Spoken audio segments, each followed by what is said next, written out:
Good morning, everyone, and welcome back to another weekend workshop. It's wonderful to have you with us again today. Thanks so much for joining us. And if you haven't yet done this today, just, make sure that you look at yourself in the mirror at some point today and say, way to go for showing up for yourself and not just registering for another workshop that you didn't attend, because you can always watch these on the YouTube channel, of course, but there is something special about showing up live and in person, asking questions, and like I say, just showing up for yourself and your business. So give yourself a high five, if nothing else today. I hope you'll take some time to do that. Thanks so much for being here. For those I haven't met yet, my name is Carrie Ramsey, and I am the project manager for the Weekend Project, which is led by Queen's University and Queen's Partnerships and Innovation in particular. And it has been such a ride these past 3.5 years to be working with over 1,500 women entrepreneurs within this community. It's just been a wonderful experience. And thank you to those of you who are joining us today. So great to have you here. So we are in for a treat today. Shulamit Ber-Levtov is going to be our presenter, of course, and she's talking to us about making sure that we have a mental health plan for our business and how that can work to increase our success, not just professionally, but personally, of course, as well. So I'm going to be handing her the virtual microphone in just a moment. Some of you know that I like to do a land acknowledgement at the beginning of these sessions, but Shula is going to do that for us today. So while we are just getting ready to make that transition, why don't you take a moment to introduce yourselves in the Zoom chat? Be great to, maybe connect with someone that you see on the call who you've met before, or perhaps this is your first time, and either way, why not let us know what your business is, maybe where you're connecting from geographically. If you have a link you want to put in there, by all means, please do so. And we can use this as a networking opportunity as well as a training session. So while you're doing that, I will hand Shula the virtual microphone. Welcome. It's so great to have you with us, Shula. Over to you. It's all you. Thank you. So as you said, Carrie, as folks introduce themselves, if they like, they can, and I'm just typing this out. If you like, you can include whose land you're on, and here are 2 links for that. So thank you so much for the introduction. The one thing I do want to say, you know this, Carrie, but I will say it for the benefit of the audience, that I've recently been diagnosed with asthma, which means that there may be times when I have to mute, and God forbid, but it might happen that I just have to close the camera and to cough a little bit and take a puffer, because as with a new diagnosis, it's not very well managed. And sometimes that's what happens. So my main reason for saying this is a mental health practice for myself, to give myself space and permission. But also it helps you, because then you don't have to panic about, is she going to expire right in the middle of the webinar, right? It helps orient you to what's going on so that your nervous system can relax because it knows what's happening. So thank you all for welcoming me. Thank you, Carrie, for inviting me to present for the Weekend community. I'm really happy to be here. What you can expect from today, I'm going to do a little bit of housekeeping and then the land acknowledgement. I'll be introducing you to the building blocks of the plan and the thinking behind them. Then you'll use that information to identify the elements of your plan, and then we'll talk about how to use it. So housekeeping wise, this is a workshop. So you are invited to paste your questions in the chat, and I'll respond to them, and Carrie is going to help me babysit. So there'll be times when I'm focused on delivering the information, but every once in a while I'll check in on the chat, and Carrie will help me also catch your questions if I miss them. Also, what's beautiful about this being recorded, and this is again a really great mental health support, there is no urgency or scarcity around what's happening here today. So if you need to leave because something happens, if you need to get up and pee at a time when we're not having a break, if you need to have a snack, whatever, you can trust in the knowledge that the recording is here and you won't be missing anything. There's no scarcity today. So I really invite you to make yourself comfortable around this. If you have to shut your camera off to move, whatever it is that you need to do is really important, because we're going to be talking about things that might feel like might bring stuff up for you. And if you want to step away, that's totally okay. You can come back anytime. So that's the housekeeping part. let me just make sure that I got, yes, okay. And there will be time dedicated at the end to Q&A specifically, so that anything that you don't feel comfortable with during the presentation asking, but you want other time, that's like time at the end, that's fine too.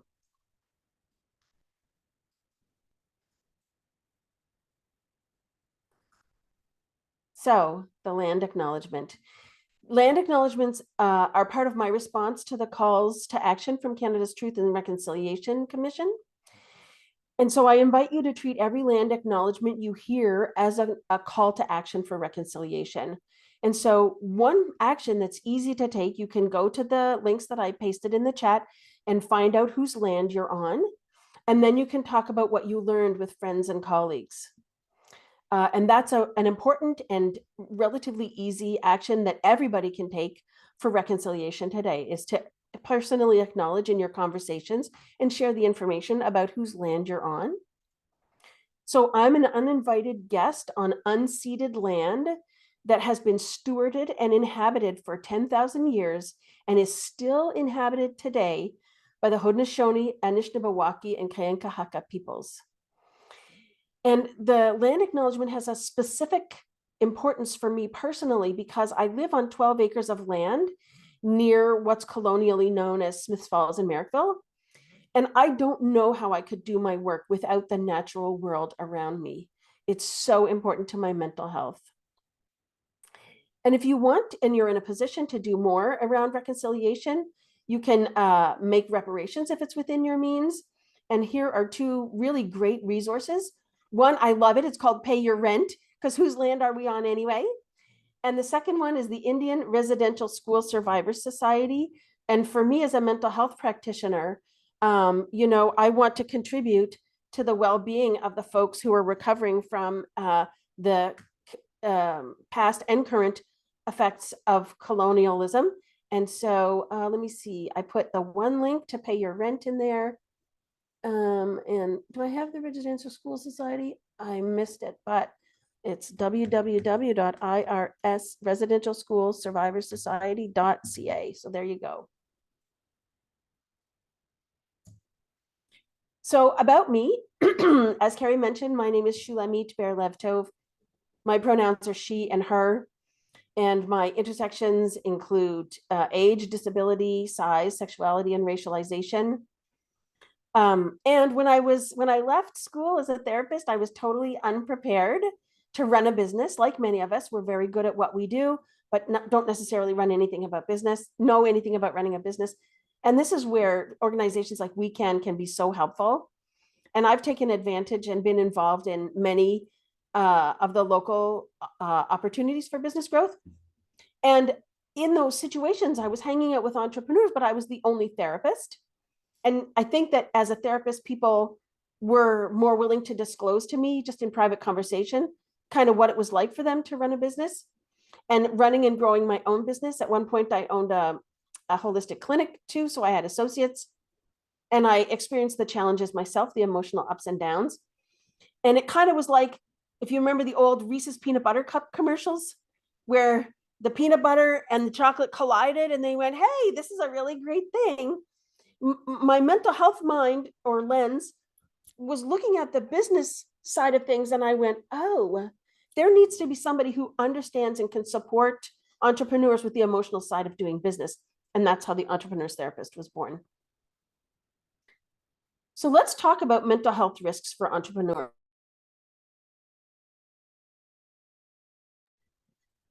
Let's start with the working conditions of running a business. These, I'm sure, are things you are all familiar with, and I'm just naming them for you. Sleep deprivation, either because you can't sleep because you're worrying, or you're up late into the night working. You work in the middle of the night crapping because of worry.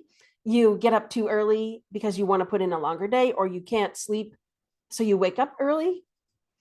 There's food deprivation, where you're eating, you aren't able to take regular times for meals, or you're so wrapped up in what you're doing that you forget to eat.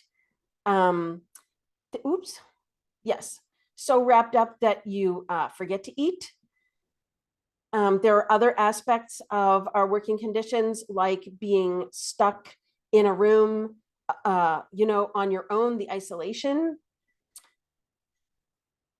And I've just gotten disoriented, so I'm just going to go back because I clicked on something that I shouldn't have. So let me just go back one. There we go.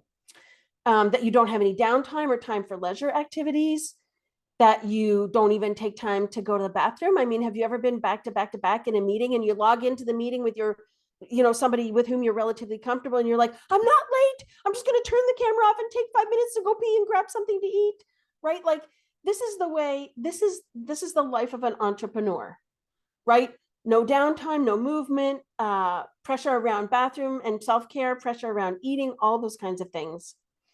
But let's just take these working conditions out of the entrepreneurial context for a second. So let's put business over here. Let's put running our business over here. And think about these conditions outside of that. Sleep deprivation, hunger, enclosure in a window, possibly windowless room alone for hours on end, prohibited from meeting your bodily needs, restricted physical activity, lack of contact with other humans. What does that sound like to you? So I invite you to think for a moment, and then maybe you can pop in the chat if you have any ideas about what that sounds like to you. Yeah. Yeah, jail, Carrie says. Prison, Megan says. Torture, says Jacoba. Joanne says overwhelmed. Yeah. Right? So these are the answers that I get when I ask this question in every talk I give.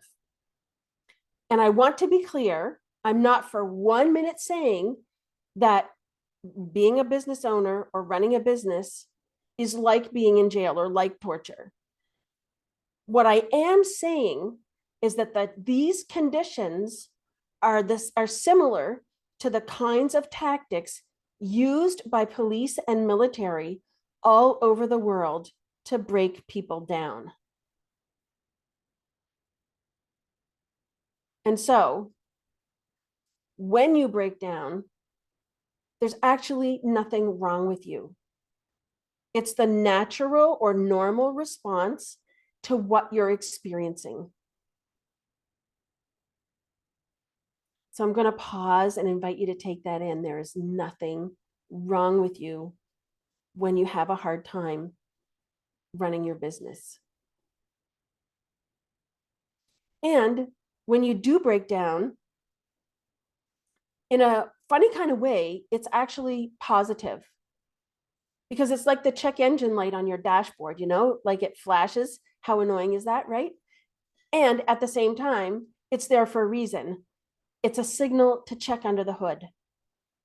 It's a signal something's going on and something needs care. So we know that nothing's wrong with you when you have a hard time because mental health challenges are inherent in entrepreneurship. Personal experience, like we've just talked about, shows us that, and so does the academic literature. So there's a great deal of literature that's available, research on the impact of entrepreneurship on your mental and emotional well-being. I'm going to put a link in the chat because I'm just going to talk about it briefly now. But if you, again, no scarcity around this. You don't have to take notes. You can just relax and take in the information because there's the link to a much longer article that can give you all the details. But in one of the main studies in Canada was a study done by the Canadian Mental Health Association called Going It Alone, which parenthetically, is that not the experience of anybody running a business, right? Is you're on your own in many ways with all of it. So in 2019, they surveyed 476 entrepreneurs about their mental health.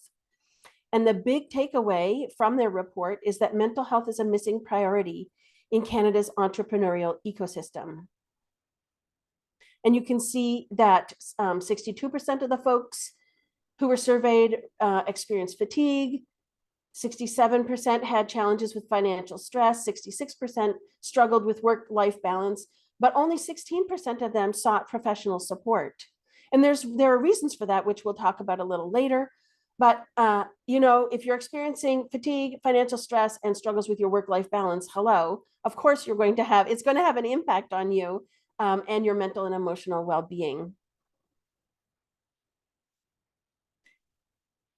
So in my work with entrepreneurs and in my personal experience running and growing a business, I've identified 7 factors of risk to entrepreneurs. These are things that show up in our work, in the course of our work, aside from our working conditions. These are kind of like other external factors that have an impact on us. I'm going to talk about them briefly, but again, in the chat, you'll see that there's a link there to an article that outlines in detail what I'm going to talk about, so you don't have to worry about it. If you've missed something, you can watch the recording or consult the link.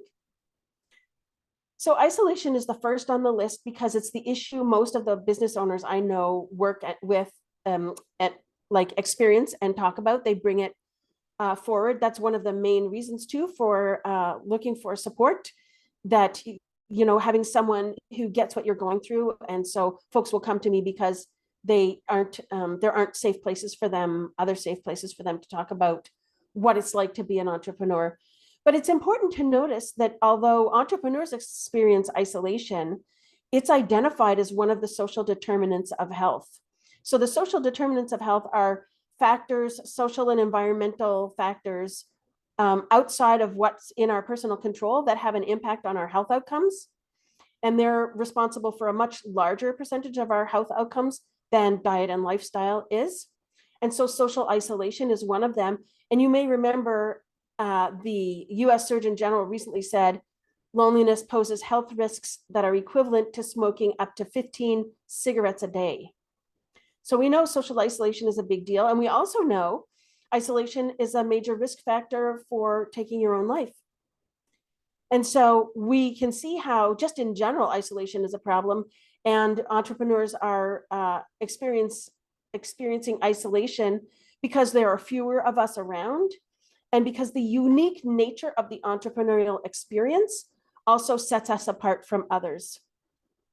And as we talk through these 7 factors, you'll get to put words to the uniqueness of our experience that has an impact on us, but also isolates us.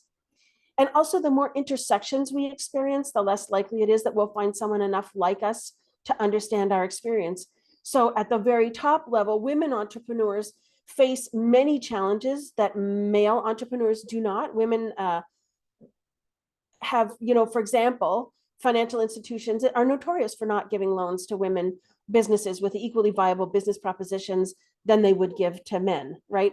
And the more intersections, if you're a person with a disability, a person who's racialized, a person who's a member of underestimated groups, the more difficult it will be to find an entrepreneur who's just like you. So that contributes to your isolation as well.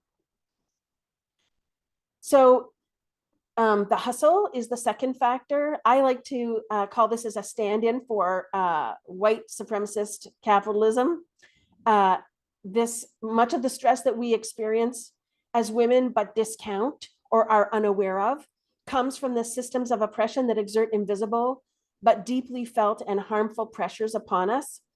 And we absorb many truths from these systems, like hustle harder, I'll sleep when I'm dead, growth at all costs, that the only viable business is a business that does 10x its revenue year over year, that the humans don't matter, it's only the bottom line. And we can find ourselves, even though consciously, yes, Ainsley, I appreciate that very much. These are white, cisgendered, and able-bodied concepts of culture and productivity. Absolutely. And we can consciously know that we don't endorse these ways of thinking, and yet without careful self-connection, we can find that these assumptions can color our thinking, our self-talk, and our decision-making. And then, so we absorb these truths without even knowing where they came from, and they affect us this way. And then furthermore, institutional expressions of these oppressive systems put barriers in our way. So in essence, living under capitalism is traumatizing. White supremacy is at the root of it, and all other systems of oppression are connected to it. And the constant onslaught of so-called microaggressions elicit a stress response in our mind and body that just wears us down. And what can be more visible within these systems of oppression and within hustle culture is toxic productivity and the extractive focus on production at all and every cost. And we can get confused because, there is the very real fear around business survival, especially when you start up. You can experience anxiety around, is this or isn't this going to work? And when you're feeling anxiety around survival, that can drive you to make decisions based in that survival struggle. And especially in the early days, it may be realistic that we do end up working perhaps more. And that kind of survival imperative can hang on longer than it is in truth your reality in business. And so this is another way that it kind of sneaks in. And so I'm putting in the chat, I'm not going to say more about hustle culture and systems of oppression, but there's a lot more in the link there to the blog post that I've shared in the chat. So if you want to explore this topic more and think about it more, there's a resource. So the third factor is VUCA. VUCA is an acronym that originated from leadership theories in the 80s to refer to the conditions experienced by leaders and business owners. What are we but leaders for our businesses and our lives, right? VUCA stands for volatility, uncertainty, complexity, and ambiguity. So we go through this on a daily basis. And then we have also constant adversity, challenges, decision-making, problem solving, new and ever-changing conditions, wearing all the hats, right? All this takes a toll and results in cognitive fatigue and depletion of your physical and emotional resources. So COVID is only the most recent and extreme example of VUCA. But to illustrate, right, the onset of COVID was sudden. The data and the directives were constantly changing, so unpredictable, right? The path and its impact were also unpredictable. There were many forces at play, so it was complex. And it was hard to get a read on things. It was ambiguous. So we just had to do our best and make a decision and hope that it was the right one.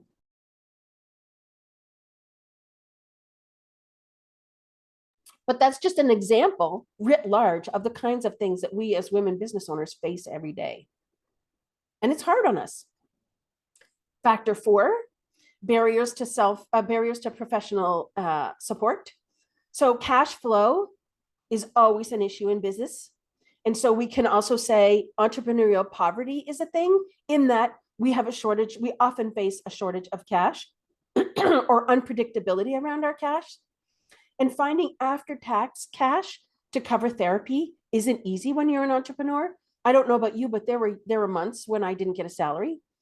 And also there's a lack of practitioners who understand the intersection of mental health and entrepreneurship, let alone especially post-COVID, so-called post-COVID, there's a lack of practitioners, period, in the mental health area. So, but it's not only therapists who can help us with our mental health.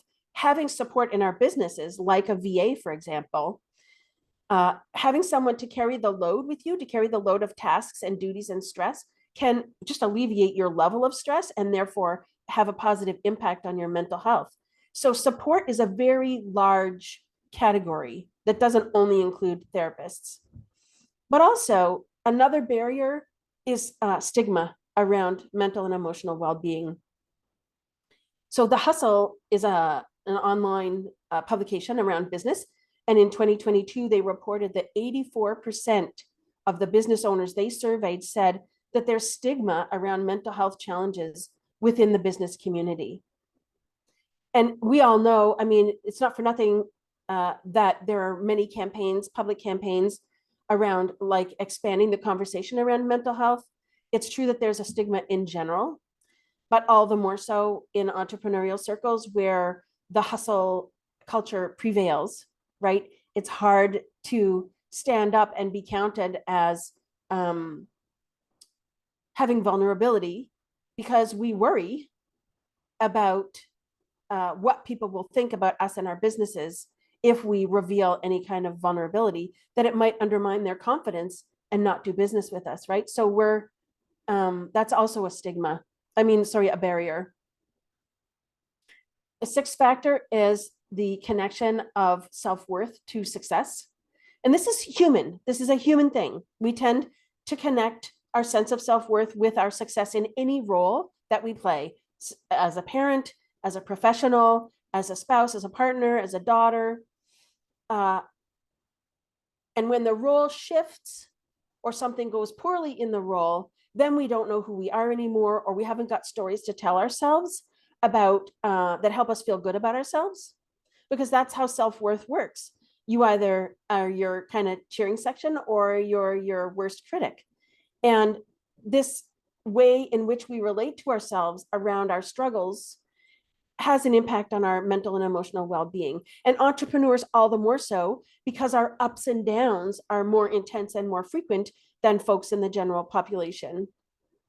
And especially if you're a values-driven entrepreneur, right, you're deeply tied to the social change outcomes that are inherent in your business. And when you're struggling to see the impact that you would like to have, then again, your self-worth can take a hit, right? So these emotions related to our successes and failures just toss us around. And so I want to be straight up with this. Separating your self-worth from external feedback is inner work and a journey in itself. So it's not easy. And I don't want to come across like, oh yeah, just stop tying yourself with your business and it'll all be fine. However, it's important to point it out, because then you can begin to see when it's happening. And just the noticing, oh, wait a second, I think I'm shit talking myself around this, can help you get oriented and have a little bit of relief. But over the long term, to really do this work, it takes work. It takes self-reflection and support. But you can know that it's happening, right? And be aware of that and support yourself around it as it happens on the fly. So research in the US and Canada and the UK has documented the mental health challenges experienced by entrepreneurs. Some of us come to self-employment as a way to improve our mental health because we were in toxic workplaces, or in workplaces where systems of oppression were having a significant impact on our mental and emotional well-being. Or maybe we created businesses to accommodate our mental health needs or other needs we have because traditional work doesn't. And in addition, entrepreneurs are more likely to come from a pool of people in the general population who are predisposed to mental health challenges. So Michael Freeman is a psychiatrist and a psychologist in the US. You could consider him the grandfather of research into mental health and entrepreneurship. And in his first study in 2015, he found that people who are on the energetic, motivated, and creative side are both more likely to be entrepreneurial and also more likely to have strong emotional states like depression, despair, hopelessness, loss of motivation, and thoughts of dying. And so this sixth factor of mental health challenges and predisposition to them. So the first five is kind of what our experience in business brings to us. And this is what we bring to our experience. And it's an important aspect of the mental health challenges that we experience as entrepreneurs. Last but not least, I call the seventh factor the invisible factor, because the previous six all amplify one another. And that fact is often lost on us. We think like, what's the matter with me? I can handle anything. I've been rolling with the punches for years. Why am I losing my crap now when all that happened is my software crashed? What's the matter with me? I'm a strong person. I can face challenges. Why am I collapsing in the face of whatever X, The truth is that the effects of chronic stress accumulate, and each new stressor exacerbates things. So these six factors combine in such a way that, like mixing drugs and alcohol, each element has its own impact, but also makes the impact of the others more powerful. And this is why I call it the invisible seventh factor, right? Because we don't see this happening. It's like the straw that broke the camel's back. You just don't see all the other straws that are there. And you might be wondering, like, these things are not things that are unique to business owners. And it's true, they're not, right? Everybody experiences volatility. Everybody, many people, I forget what the statistic is. I think it's 1 in 4 Canadians are going to have a mental health diagnosis in their lifetimes, something like that. So it's not, none of these things, hustle culture affects us all, whether we own a business or not. The thing is, though, that while non-entrepreneurs experience many or maybe all of these factors that I've talked about, they don't come together for them in the day-to-day in the same way that they do for entrepreneurs. And they don't often have to deal with many or all of them at one time. So along with our working conditions, these 7 factors are things that we face every day, right? It's part of our lived day-to-day experience. So, do you ever feel like do you ever have a day when you're like, ah, right? Just like every other risk in business, you can mitigate the risks to your mental health by having a plan. The essence of resilience, both personal and in business, is being resourced and prepared so that you don't. Plans are how we recognize and mitigate risk in business. And risks to mental health are inherent in entrepreneurship, as we've seen. And we have business plans with financial plans and marketing plans and cash flow forecasts and all that stuff, right? So if we're our business's greatest and most valuable asset, then shouldn't we have as an integral part of our business planning, a mental health plan for us as the founder? Because I mean, if we go down, our business goes down, unless we're like a huge corporation, in which case we have a whole team. But most of us are small business owners, and we're still responsible very much for the day-to-day operations. Even if we aren't in the day-to-day of our businesses, we're still very connected to the day-to-day operations. And if we go down, it's very likely that our business is going to go down, right? And so because mental health risks are inherent in entrepreneurship, we need to have a mental health plan as an integral part of our business planning so that we can set the foundation for sustainable success in our businesses. Because when we do well, our businesses do well. And how we do business, how we integrate our mental wellness into our business changes our businesses, but also changes the world, right? People see us doing things differently, and that has an impact on them. So again, yeah. So now we're going to start on what can you do about all this?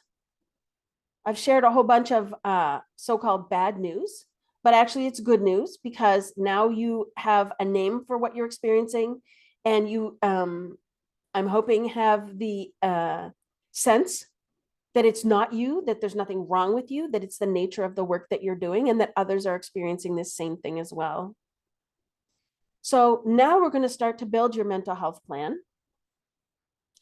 So the 7 factors that we just talked about are one element of your mental health plan. And I've given you the theory about it, and we're going to talk about how to apply it in a little bit. But now I'm going to talk to you about the second element of your plan. These are called the 3 principles of stress resilience, but I have to set the context first. So what is the CEO self? And that's the topic, the title of the presentation, keeping your CEO self in the driver's seat. But what is the CEO self? So this is the term that I use to refer to executive functioning, which for those of you who are not familiar, there's a lot of talk online, but executive functioning includes skills like creative problem solving, taking in and synthesizing new information, focus, impulse control, decision-making, collaboration. All of these kinds of skills form the CEO self. These are your executive functioning skills. When you flip your lid, when you're overwhelmed by emotions, it can feel like you lose access to this aspect of yourself. It can feel like you lose access to your wiser, better, warmer, more competent and compassionate self, right? It can be hard then to do the things you need to do to run the business, like focus, like make decisions. And I'm sure you've all had that experience of like, I can't, as a person who's making decisions all the time, but then you come to a point where you're too overwhelmed by the situation and you're like, I just can't figure out what to do. Right. That's just one example of how we can, um, that access to these executive functioning skills can be impacted by the intensity of the emotions and stress we're experiencing. And when that happens, then all you have to go on is emotion and habit. And emotions are an important, very important part of decision making and running your business. But when all you have is emotions and habit, that doesn't necessarily serve you very well. So, what do you do about that? And here we come to the elements of your mental health plan. There are 3 principles of stress resilience that you can use to help yourself. And I'm going to give you the theory now, and then we're going to apply the theory in a little bit. So these 3 principles are the second element of your plan: soothe, discharge, and nourish. So soothing has to do with what activities you engage in that help your mind and body feel calm. That kind of melting butter feeling, like, ooh, like the hot stone massage, if that's something you like, right? But anything can give you that feeling. And this is why I'm giving you the principle, so that you can identify what in your life is soothing to me, because what's soothing for you might not be soothing for another person. Similarly, you need an opportunity to discharge your body and your emotions. When you're under stress, your body gets mobilization signals. Like if you think of the bunny and the bear, right? Like the bunny has to run from the bear. And so there's this kind of inner bunny experience of activation for running or fighting. As you know, the fight or flight response that is mobilized in the body. We need to let that go out of our physiology. Similarly, the emotions that are associated with things, we need a way to let them go as well. So it's important to identify what are the things you do that help you let go of the charge of stress through movement. And I don't mean exercise, I just mean movement. Although exercise would count if it's something that's fun for you. But I'm just talking movement. I'm not talking physical fitness and exercise, just moving your body and moving your emotions. And then nourishing. What nourishes your spirit and fills your soul? What uplifts you? What inspires you? And it could be connection with friends and family. It could be reading inspirational literature. It could be going to a worship service. It could be spending time in nature. Whatever it is that does it for you, that connects you to things that are greater than you. And that could be on the like woo level, things greater than you, or it could simply be your friends and community. And so looking for things in your life that are nourishing to you. Oh, it could also be creativity, right? Being in the flow, play, writing. If you're a creative person or if you're an athlete or like moving your body, these can be also examples of things that nourish you. So I forgot to put the link, but let me put it in now because again, you don't have to take notes. Here's the information for you here so you can look back at that and see. So I want to open the floor now to see if there are any questions, and you can put them in the chat around to clarify these 3 concepts so that you can, the purpose of the time now is so that you can get the concept so that you're able to apply it. So if you have questions for clarification around these, I invite them in the chat. And I'm going to pause while you all pause and think if you have any questions. I'm going to breathe and take a drink. So interesting so far. I hope that you're enjoying this as much as I am. If for accessibility reasons, there's someone who that does not want to write in the Zoom chat, but would rather voice their question, that's fine as well.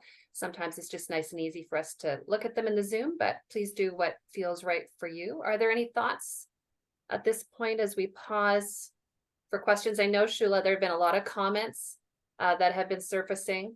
Here's a question from Joanne. are these 3 principles to be applied to our plan?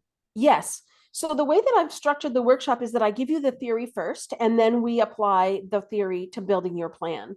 But you have to be able to get the ideas first in order to be able to apply them. So you're right about that, Joanne. This is an aspect of our plan. And just because nothing's coming for you now, yes, well, you'll hear about it as you're anticipating where we're going, Joanne, and you'll hear about how specifically to apply them in just a minute. Even if you have no questions now, if something comes later, you're welcome to pop it in the chat or to private message me or Joanne. And Joanne, Carrie, I mean. I just want to direct your attention. I know that Shula's been dropping some fabulous links in the Zoom chat. If anybody wants a copy of the text chat later, just reach out to me. You'll have my email, or you can download it yourself. But also we have the worksheet that's in there, and she'll be referring to that shortly, just to make sure everybody has access to that. Any further questions before we go on? All right, and there's always time, always space for questions. So let's put this all together. We've talked about 2 categories of lead indicators up to this point, the 7 factors and the 3 principles. So what are lead indicators? Lead indicators are what leads to your outcomes. And you can see on the right-hand side there, the 7 factors. These are things that are situational, are out of our own personal control for the most part. And also the 3 principles, these are the things we do. These are your tactics or strategies that are in your control that you can choose to do as part of your mental health plan. And what we're doing now is identifying our lag and lead indicators, and then we're going to learn how to use them. So let's talk about what a lead indicator and a lag indicator. Oh, okay, I'll go over this then. A lag indicator is your outcomes. So lead comes first, lag comes second. Lead is what happens or what you do. Lag is what is the result of what happens or what you do. And under lag indicators, you'll see that we have symptoms of the mental, physiological, spiritual, and emotional symptoms or things that we don't like that have an impact on us. But we also have signs of being imbalanced, the things, in other words, the things we do like, feeling calm, feeling peaceful, experiencing joy, opportunity to play, those kinds of things. So I'm going to tell you a little bit of a story. I'm going to evoke a scene from the 1950s in order to kind of consolidate the idea of lead and lag indicators before we go any further. So imagine your 1950s sales dude, and I do mean dude because that was what it was in the 50s, with the fedora and the skinny tie and the suit and the suitcase, and the cigarette, and he walks up the stairs to this smoke-filled room full of desks, and at the front is the glassed-in office, and he walks up to the front, and he opens the glass door, and the sales manager there in the glass room gives him a list of names and numbers. And our 1950s sales dude closes the door, takes the list, and goes and sits at his desk, and he knows that in order to sell, say, I don't know, 1 set of encyclopedias, he has to make 100 cold calls. So 100 cold calls is a lead indicator. That's the sales dude's lead indicator. He knows that he has to make these 100 cold calls in order to accomplish his lag indicator, his outcome, which is selling 1 set of encyclopedias. So lead comes first. It's what you do or what happens around you for your mental health and emotional well-being. And a lag indicator is how you are affected by those things for mental health and emotional well-being. So this is a key principle. I'm going to pause and see if there are questions around lead and lag indicators. You can pop it in the chat, or if for accessibility reasons, it's easier for you to open your mic and ask the question voice-wise, the floor is open for that as well.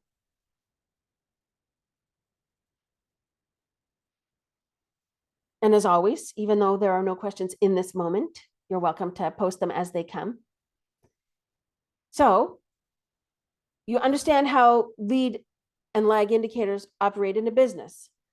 It's what you have to do in your business to get your outcomes you desire. But just as with a business, There are lead and lag indicators for our mental and emotional well-being, right?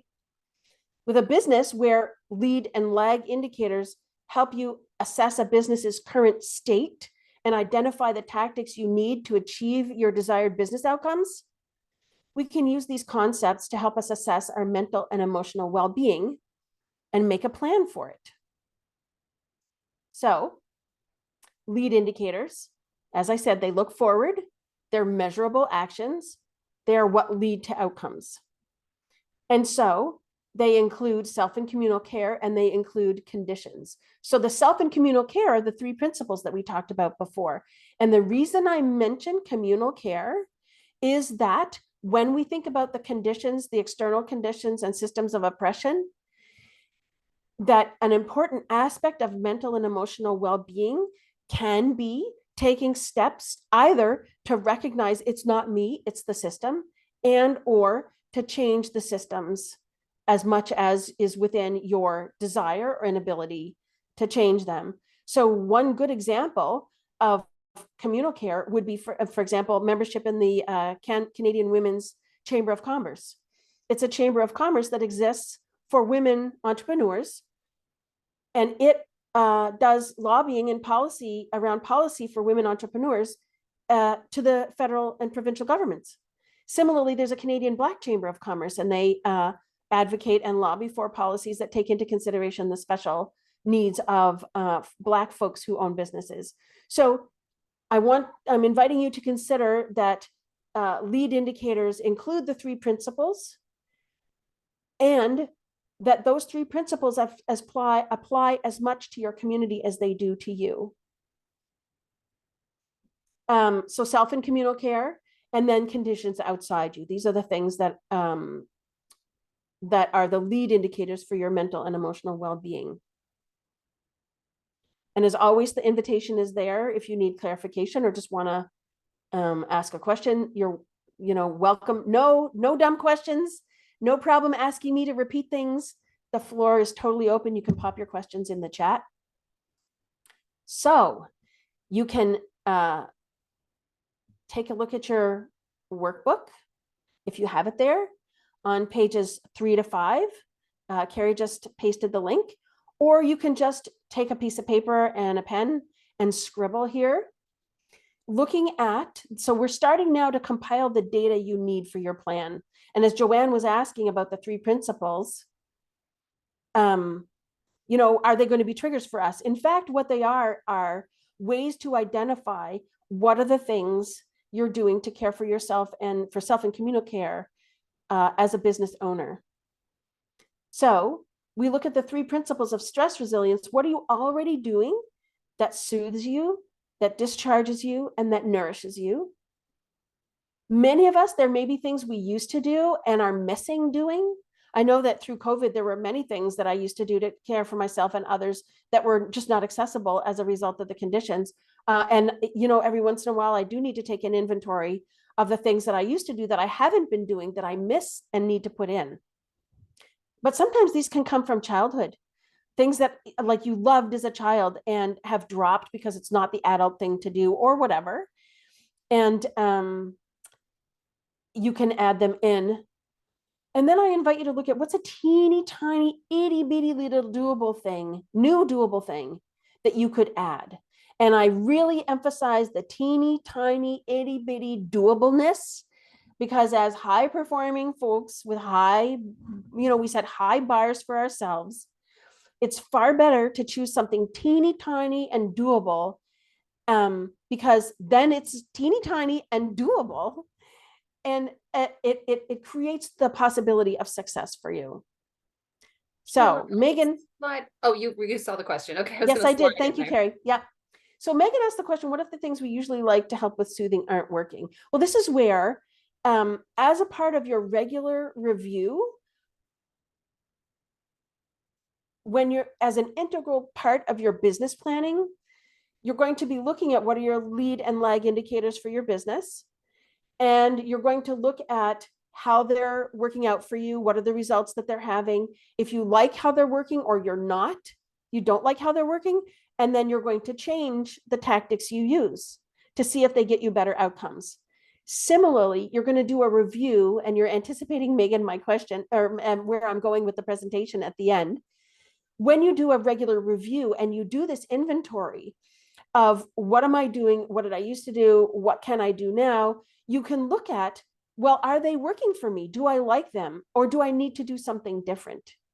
Right. So doing a regular mental health review as part of your business review, which we'll talk about how and when to do that, will help you identify like, okay, so this isn't working and what am I going to do?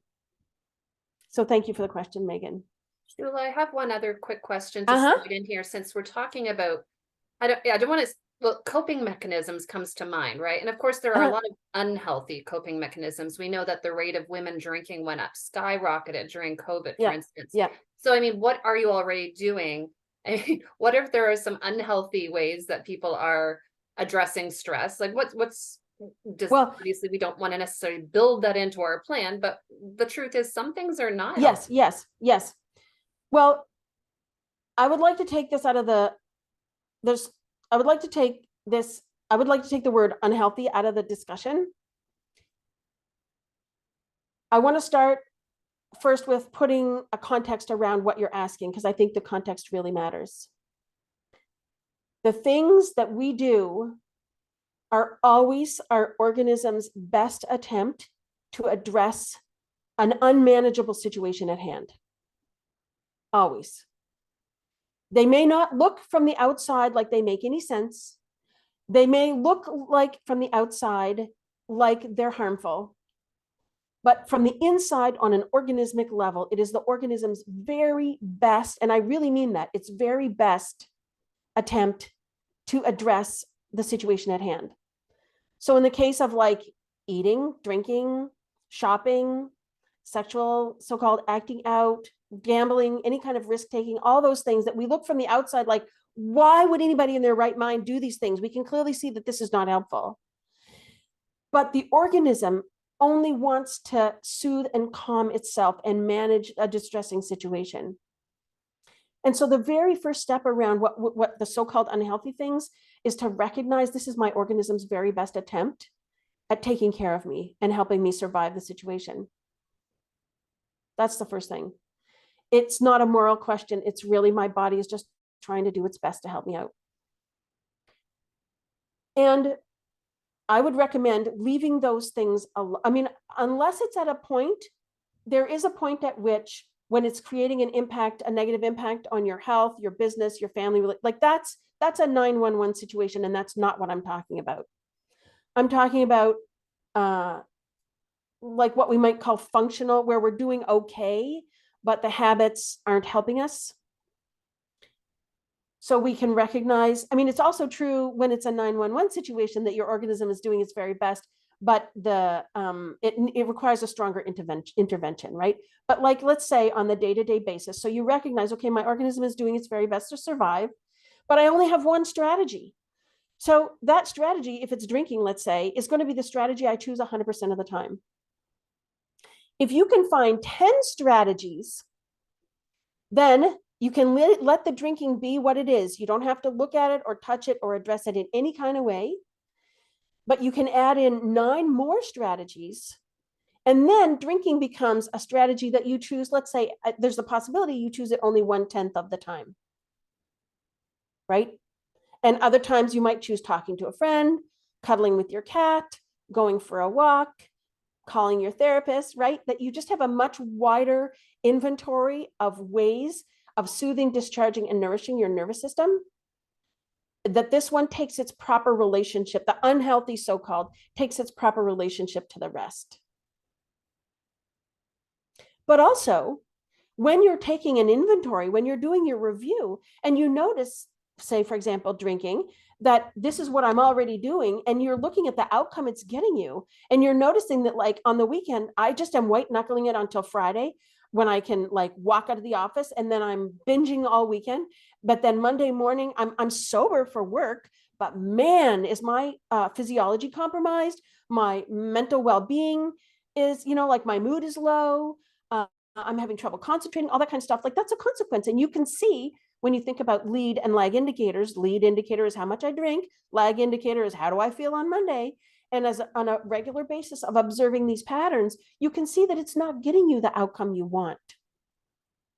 And then it comes back to the question of, okay, well, it's not working for me. What more do I need in order to support myself? And I would really encourage this additive way of thinking, rather than saying, how can I get rid of my eating or my drinking or my whatever it is, but rather to say, what more do I need so that I have a much richer menu of support, so that I don't have only one strategy. How does that respond to what you were asking for? Yeah, I do speak to a lot of women entrepreneurs, and I know that question comes up a lot. So I love that, having an inventory to draw on rather than just that one strategy, which, may lead to other issues. Yeah. I love And it. I see that Sue has been signing, and I'm just so pleased to see that we have a person to sign for us. I'm so grateful. Thank you, Sue. So you're taking a look at the things that you're already doing. You're making, rather, to begin with, you're building a list, right? You're setting up your plan and noticing what are the 3 principles of stress resilience and how are they showing up in your life. And so when you go away today and you want to reflect on this, you can use pages 3 to 5 of the worksheets. And Carrie has put the link in the chat for that. Also, these 7 factors that we talked about, these are the second type of lead indicators. These are the things that are out of your control usually. And you can use the worksheet page 7 to determine how these factors apply to you.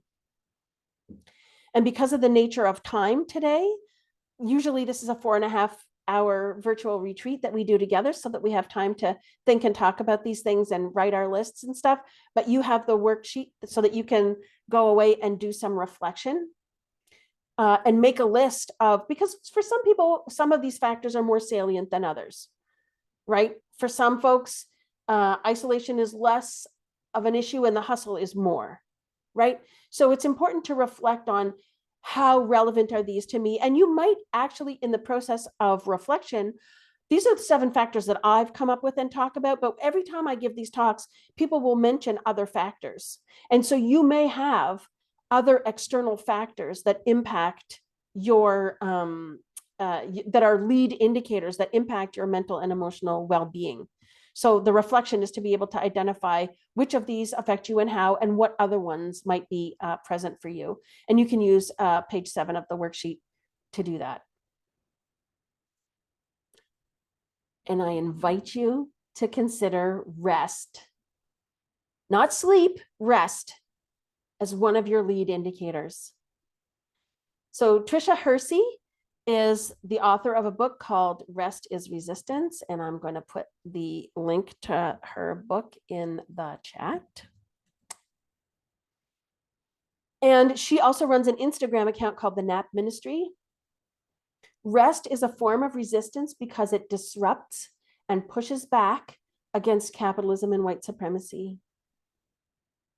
Bye, Sherry.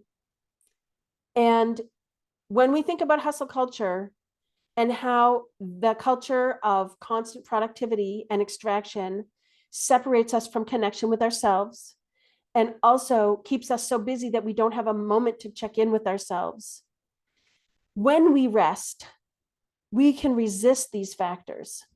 We can resist capitalism and white supremacy and the ways that they impact us, so that we can connect with ourselves and see what really matters to ourselves, and then take action from that place. And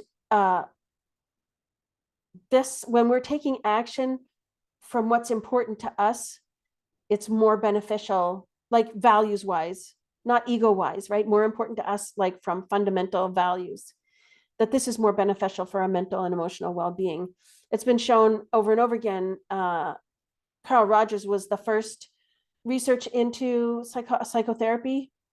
And he believed that mental illness came from conditions of worth, right? External standards that people couldn't measure up to.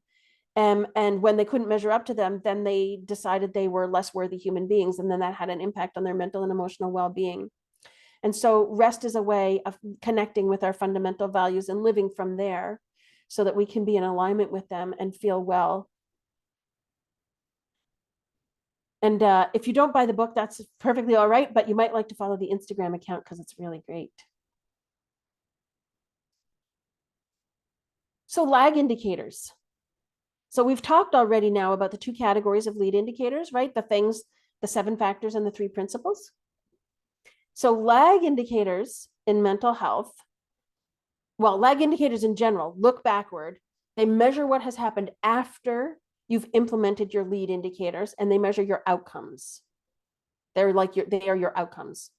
And they include, as I mentioned before, stress symptoms, indicators of personal wellness, but also how your business is performing and how, on a personal level, performance, you are showing up the way you want to in your business and your life. So, whoops. This is an inventory that you can take to find out what are your lag indicators. We're often not aware of when things are going poorly for us because we are so head down in our businesses. And so you can do a kind of inventory to identify when you're breaking down, what is happening in your body, in your mind, with your mood, what kind of feedback are you getting from folks? What are you doing or not doing when you're breaking down? So for example, one of the things I'm not doing that makes it helps me notice that things are on their way down is I don't do my weekly reviews, which is ridiculous because you would think if I wasn't doing well, the thing that would help me do better is my weekly review, but I fall off the wagon of my weekly review when I'm not doing well. Some people say, when I'm stressed, the first thing to go is my meditation practice. I just don't do it anymore. I tell myself I don't have the time, right? So there are many kinds of indicators when you're not doing well. And so I invite folks to drop in the chat what they have observed for themselves or feedback that they get from people. For example, maybe your spouse might say, like, listen, honey, this is the 5th time you've bitten my head off this morning and it's not even breakfast yet. So you might not know you're stressed, but somebody else might be giving you signals, feedback that you're not doing really well. So if you want to pop in the chat, you can give some examples of answers to the questions, how you know you're stressed. And I'll leave a little space for that. I'll take a breath and take a sip of water.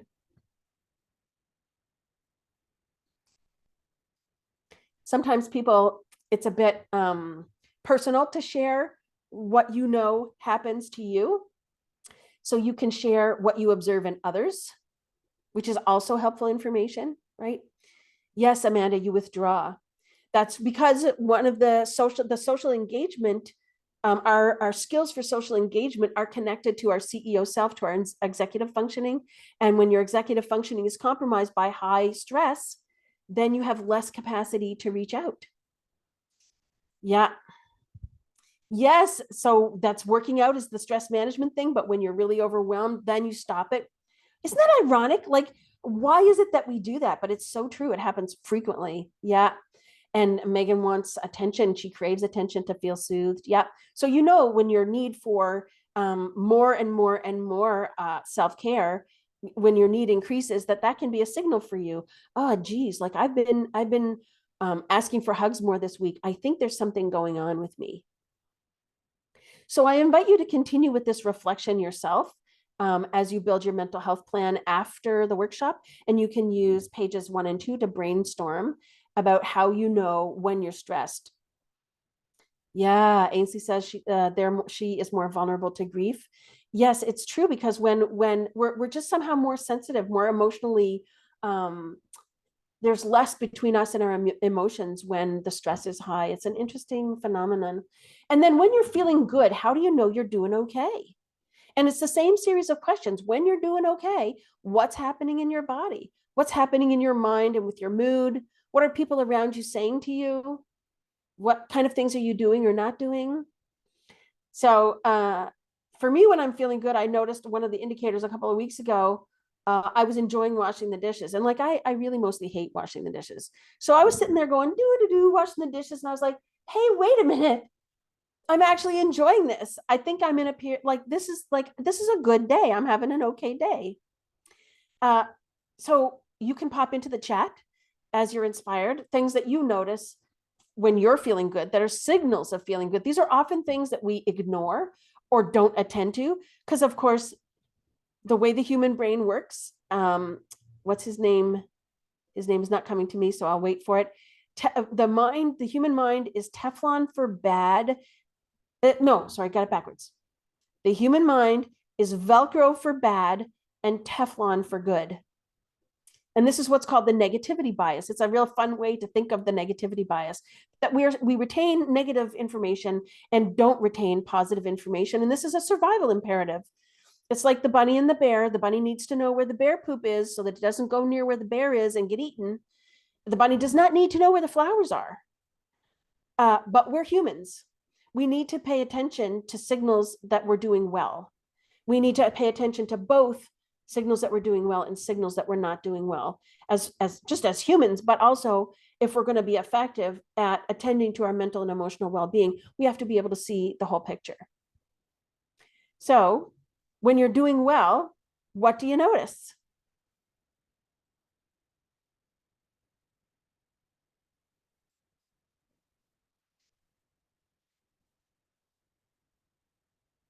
Yeah, productivity is high.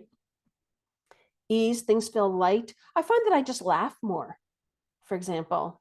Yeah, I have more capacity for doing things I don't like, you know? Yeah. Oh, Selena, so interesting that you feel guilty feeling good. Yep. And that's another negativity bias thing, right? Where we have this thing about survival. And like, if we take a moment to relax, that we're not working on survival, that can bring up all kinds of feelings. And I could go on for this from like at great length, what you brought up, but I'm just going to like exercise some self-control because of time. So how do we put all this together? We know what our lead indicators are. There are 3 principles and our 7 factors. And we've touched on what are our lag indicators, our symptoms and signs. So how do you use your mental health plan? So first of all, even before we talk about how to use it, it's really important that I point out that having your mental health plan is not a way to prevent yourself from having a hard time. This plan identifies strategies you can use to care for yourself in an ongoing way. And caring for yourself in a systematic and ongoing way can mitigate the impact when you're having a hard time, but it's a myth to think that we can avoid what it means to be human, which is to experience hard times and difficult emotions. And this is all the more the case with entrepreneurship. We talked about the conditions of our working conditions. We talked about the 7 factors we experience. These are going to affect us. Mental health challenges are inherent in entrepreneurship. So there's no way, even with a mental health plan, that you can avoid being affected, but you can mitigate that impact. And the reason we want to, I would invite you to consider that the reason we care for ourselves is not to make something go away, but to give ourselves care when we're having a hard time. Not for any purpose other than just to care for ourselves. So, like with marathon runners or other high-performing athletes, it looks like the individual is the one who wins the race. But in fact, if you stop to think about it, they have a whole team behind them, like a chiropractor, massage therapist, doctor, nutritionist, sports psychologist, the whole thing.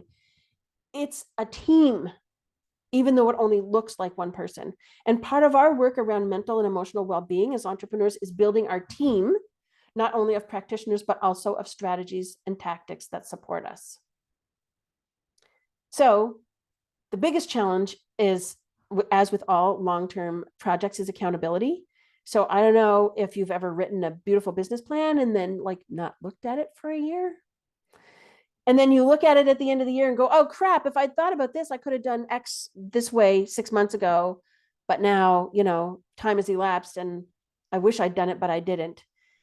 Support, implementation, support, and accountability are 2 real important things. And so the simplest way to apply your mental health plan is to include your mental and emotional well-being in all discussions with every supporter you have. So you talk about your lead and lag indicators with your coach, with your business bestie. See you, Rebecca. Thanks for coming. With your coach, with your business bestie, with your mentor, with your mastermind group. That's the simplest way. Once you become familiar with what are my lead and lag indicators, you can bring them to the table in every discussion. Another way, of course, is to be accountable is to work with me, and I'll say more about that at the end. So, as I've said, the simple format, there are 3 ways to use your mental health plan. And the first one is the simple format, making it a topic of conversation. The enhanced format is to amplify the conversation, have a more formal conversation with the person. So you might like to take a 10 or 15-minute peer meeting and say, and have the 2 of you talk about, for my lead indicators, what's working and what isn't working. And what is one thing that I'm learning from what's working and what isn't working that I'm going to apply to my actions in the coming week. And then the one thing you're going to change is what you evaluate in the next conversation. And you just lather, rinse, and repeat. There's a strategic format. And this is totally outlined in the workbook. Because of time, I'm not going to go over it, but you have this exact thing written out in your workbook so that you know how to perform a strategic review of your mental health plan. And so you will assess by noticing the performance of your lag indicators in relationship to the lead indicators. You will review what worked and what didn't work, and then you'll make a plan. And you'll do it on a, like, you'll see that this is exactly the same outline as the enhanced format, but applied more deeply. So putting it all together, here's an example of how, when I do my weekly review, and you can see how I'm just very old school and analog, I scribble it on paper. On the left are my lag indicators. So that's, in other words, how am I doing? My outcomes. And in this particular case, I didn't have much to write, just that I was very tired and very sad that particular day. And you can see on the bottom my lessons and my wins. And on the right, you can see how I laid out the 7 factors and how they were affecting me that particular week. I just did a brief review. This took me maybe 5 minutes. And so I have separate sheets on which I've listed my lag and lead indicators, and I review them from time to time, usually every 3 to 6 months. And then on a weekly basis, when I sit down to look at my business goals and performance for the week, I take a quick look at what are my mental health lag and lead indicators, my lessons, and my wins. So, like, most of the heavy lifting has been done. And this just takes 5 minutes because I'm already doing the regular review on a weekly basis. I use the 12-week year as a structure to guide my business planning. And so this just fits right into that. And I'm going to put in the chat the link to the 12-week year way of working in case you're curious. But also another book by Jada Selner called She Builds that takes a 90-day or 3-month cycle of planning and applies it in a slightly different way. So she has a section in her book on planning that is a 90-day cycle that's less hustly. The 12-week year is really helpful, but it's also pretty firmly embedded in hustle culture. But that's the context in which I do regular weekly, monthly, and quarterly reviews, and this just becomes a part of it.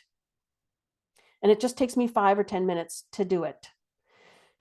So, for example, if my assessment showed that I'm tired, like it did here, I was very tired on Sunday. So I knew that I needed sleep. And my actions, I don't write them down in 2 different places. From this review here that you see on paper, then I entered into my project planning database the actions I needed to take. And I needed, for example, or my calendar, in this case, I needed to be sure that I got to bed earlier this week to create more capacity for myself. So I made a note of my calendar and I set an alarm to remind me that, oh yeah, I want to go to bed. I want to start my bedtime ritual earlier and go to bed earlier. So you don't see the actual actions laid out here. The actions I put in my calendar and my planning system so that I'm sure they get done. So let me just check what's next here. Yeah. So I'm going to stop sharing my screen if I can find the doohickey for that, and open the floor to questions.